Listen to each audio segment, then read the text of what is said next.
Visioner og langsigtede målsætninger, de kan være inspirerende. Og nogle ledere, de er faktisk rigtig dygtige til at skabe nogle gode billeder af, hvad det er for en værdi, vi skal skabe som organisation.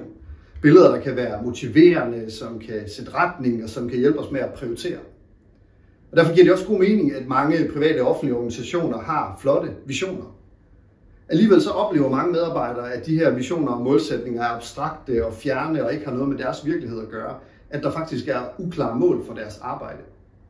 Mit forskningsprojekt det handler i høj grad om, hvordan man kan oversætte de her målsætninger til noget konkret, oversætte visioner til noget, der har noget med min hverdag at gøre som medarbejder, og hvordan ledere kan gøre det ved hjælp af dialog.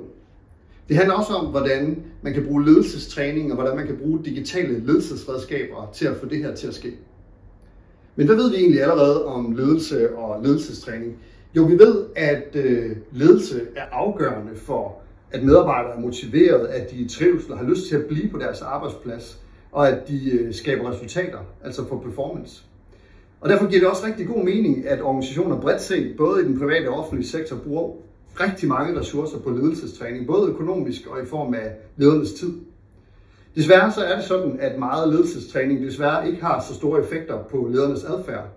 Lederne er ikke så tilbøjelige til at gøre en masse nyt, når de kommer tilbage, og derfor har ledertræningen ofte heller ikke den helt store effekt på organisationens resultater og på medarbejderne. Fra en helt anden forskningsgren, det der hedder Human-Computer Interaction, der ved vi, at digitale redskaber kan være med til at understøtte adfærdsforandringer. Vi ved, at løbeapps kan være gode til at understøtte mål i løbetræning. Vi ved, at de kan have god effekt, når vi skal arbejde med kostændringer. Også faktisk inden for uddannelsesverdenen, at de kan bruges konstruktivt til adfærdsændringer i forbindelse med undervisning. Og derfor er det også oplagt at undersøge, om man kan bruge digitale redskaber i forhold til ledelse.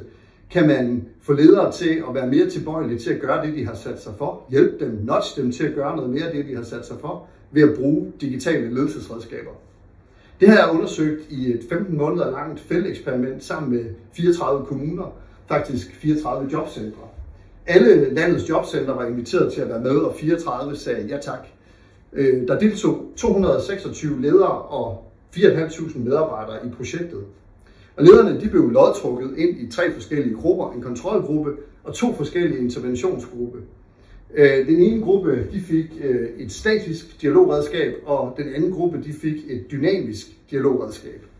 Og udover det så fik de 2 dages ledelsestræning. Forløbet var sat sådan op, at det var en vekselvirkning mellem undervisningen og tilbage i organisationen at bruge de her dialogredskaber.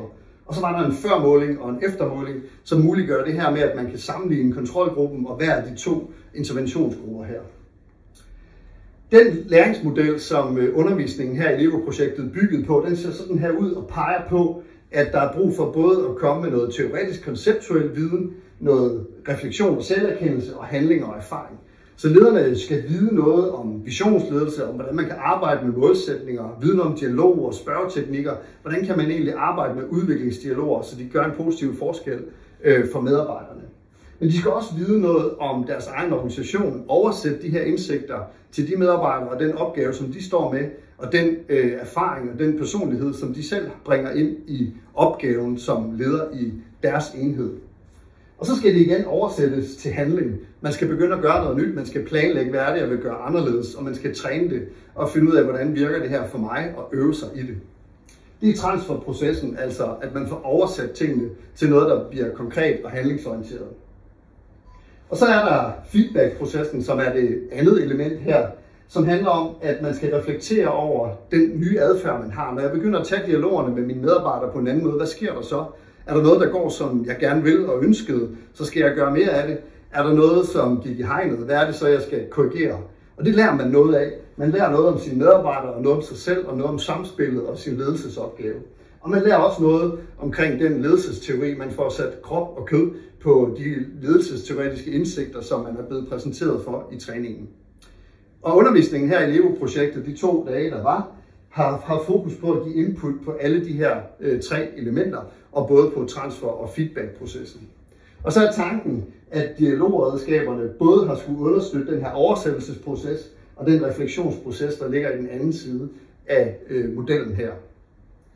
Lederne er blevet trænet i den her dialogmodel. Det er den, der har været omdrejningspunktet i den ledelsestræning, de har fået. Og det er også den model, som dialogredskaberne har understøttet. Modellen kan stå i stedet for almindelige mus-samtaler, altså det er udviklingsdialoger mellem ledere og medarbejdere. Og logikken er, at lederne bruger åbne, refleksive spørgsmål og coachende metoder til at få oversat visionen til den enkelte medarbejders situation.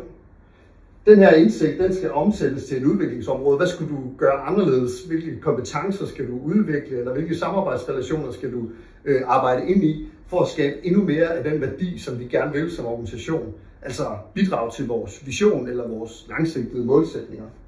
Det skal konkretiseres til en målsætning, som man kan lave en handleplan på.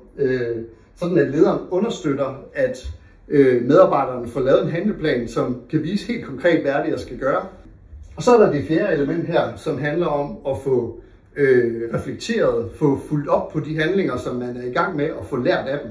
Er der noget af det her, jeg har begyndt at gøre nyt som medarbejder, som er godt, og som bidrager til mere værdi, og som jeg skal fortsætte med, og som jeg skal finde nogle måder at bygge vaner op omkring, så det bliver en del af min måde at løse min opgave på? Eller er der noget af det, der ikke virkede, som kalder på, at jeg får ændret i min udviklingsplan, og måske tænkt nogle anderledes tanker om, hvordan den her målsætning kan arbejdes med i praksis? Og så er der det her med ledelsesredskaberne. De skal understøtte den samme type af dialog, og lederne er blevet udstyret efter lodtrækning enten med et statisk redskab i form af PDF, assisteret af helt almindelige Outlook, mail og kalender, eller af sådan en webbaseret platform til at understøtte dialogerne. Begge redskaberne her har præcis det samme indhold på den måde, at de indeholder skabeloner til forberedelse, afholdelse og opfølgning på de her målorienterede udviklingsdialoger på mus-samtalerne. Og så er der også et setup for, hvordan man påminder lederne omkring de aftaler og medarbejdere omkring de aftaler, som man har indgået. Der er lidt ekstra features på den her webbaserede model, og det er det, der også gør det interessant i forskningssammenhæng, at vi kan undersøge, om de her dynamiske elementer i ledelsesredskaber faktisk gør en forskel. Så der er blandt andet noget automatisk guidning igennem den her proces, og mere automatisering omkring udsendelsen af reminder og overblik og databehandling i det hele taget. Og det som forskningsprojektet så viser omkring involveringen af de her, eller brugen af de her digitale ledelsesredskaber og ledelsestræningen, det er, at det faktisk har en påvirkning på ledernes adfærd.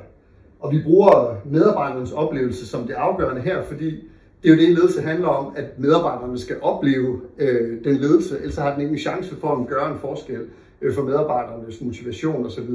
Det skal ligesom trænge ind på lystavlen hos medarbejderne. Og det er tydeligt her i forskningsprojektet, at der er en stærk og signifikant sammenhæng fra den her ledelsestræning og digitale ledelsesredskaber, og så oplevelsen af, at mine ledere faktisk gør en indsats for at skabe klare mål, skabe entusiasme omkring visionen, og faktisk have formuleret sådan en vision, jeg kan forholde mig til. Så viser projektet også, at de dynamiske redskaber har stærkere effekter på en række områder, og det gælder især det her med, at oplevelsen af, at mit arbejde giver mening. Det handler også om, at det digitale redskab har en stærkere effekt, når vi måler på, om medarbejderne oplever, at deres arbejde giver værdi for borgerne og samfundet. Det er det relevante mål, når man kigger i en offentlig kontekst på det her.